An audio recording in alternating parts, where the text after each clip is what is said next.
a gente vê que as nações que estão mais interessadas em livrar-se do dólar como moeda internacional, várias delas já têm acordo. Por exemplo, existe um acordo da China com a Austrália, eles não usam mais o dólar, né?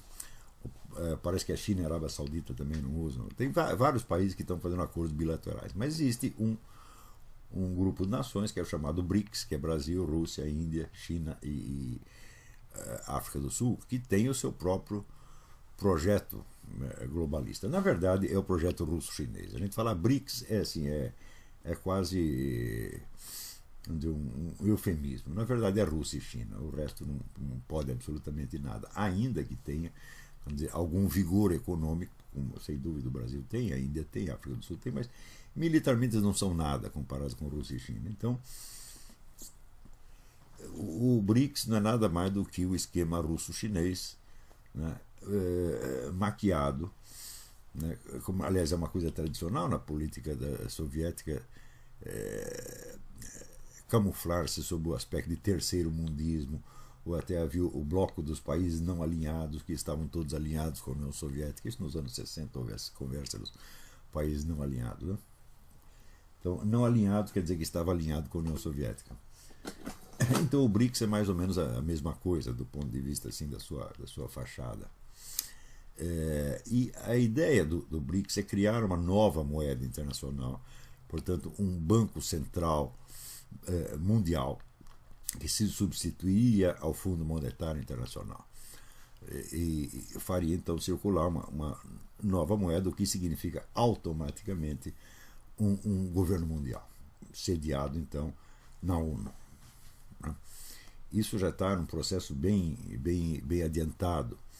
Quando vocês lerem os comentários assim, americanos, eles enfatizam muito a ausência de unidade nos planos do BRICS, dissensões internas, discordâncias, etc. Mas isto, para quem tem alguma prática da história do movimento comunista, isso não significa absolutamente nada. O movimento comunista está dividido desde o seu primeiro dia, tá certo? E a divisão interna é frequentemente um dos meios pelos quais ele cresce e se desenvolve. Inclusive, a divisão é aproveitada como um artifício pelo qual você pode seguir duas ou três políticas diferentes, todas convergindo para o mesmo resultado.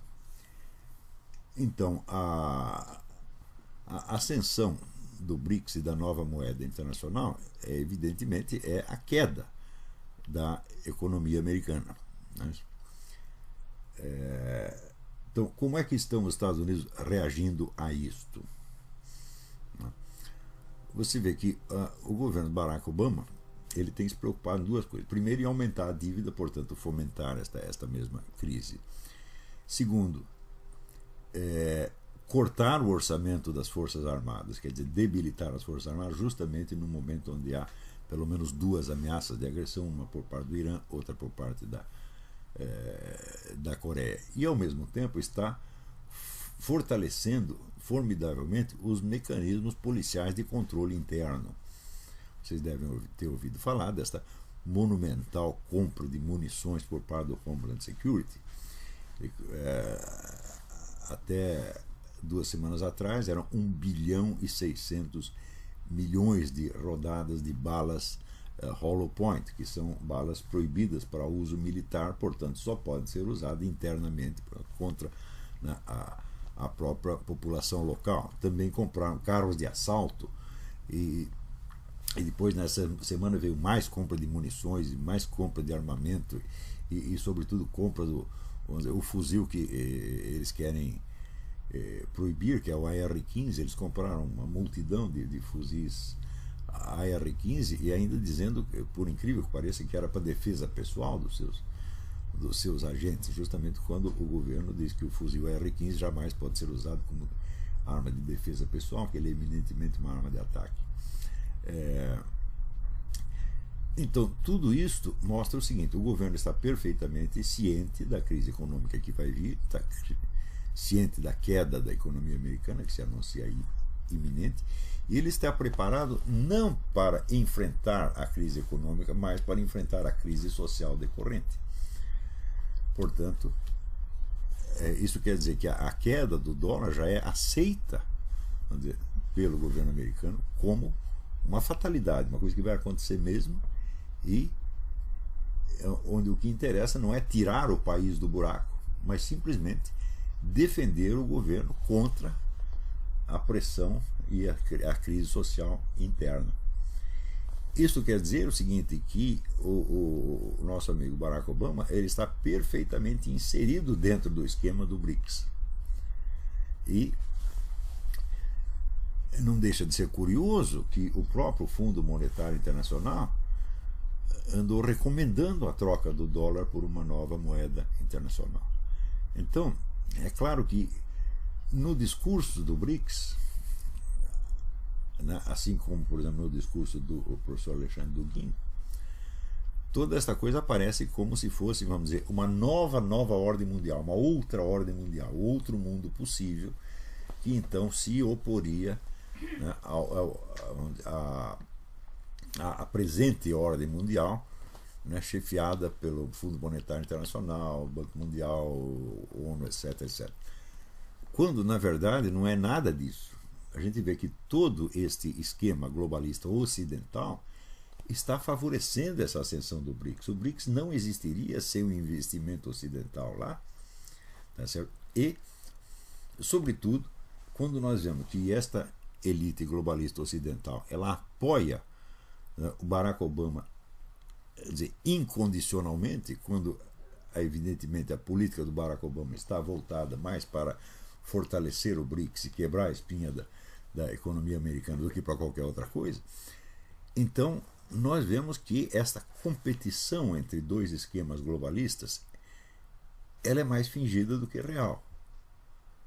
Parece que aí os dois grandes esquemas, o russo-chinês e o esquema ocidental, eles se uniram para criar realmente uma nova ordem mundial do dia para a noite, né, centrada na ONU, então, assim, praticamente oficializada como governo mundial, e fazer isto em cima do cadáver da economia americana. Como, aliás, eu já vinha dizendo há muito tempo, eu só não tinha entendido, vamos dizer, a rapidez com que esta coisa podia acontecer. O esquema está praticamente pronto e eu creio que, se não houver nenhum imprevisto, pode haver imprevisto, porque esse esquema globalista ele já falhou várias vezes, na verdade eles contavam em ter um governo mundial na década de 80 do século passado e não criaram até agora. Então pode haver algum contratempo, mas se não houver nada, em menos de um ano esse esquema vai estar funcionando e a economia americana vai começar um declínio sem precedentes.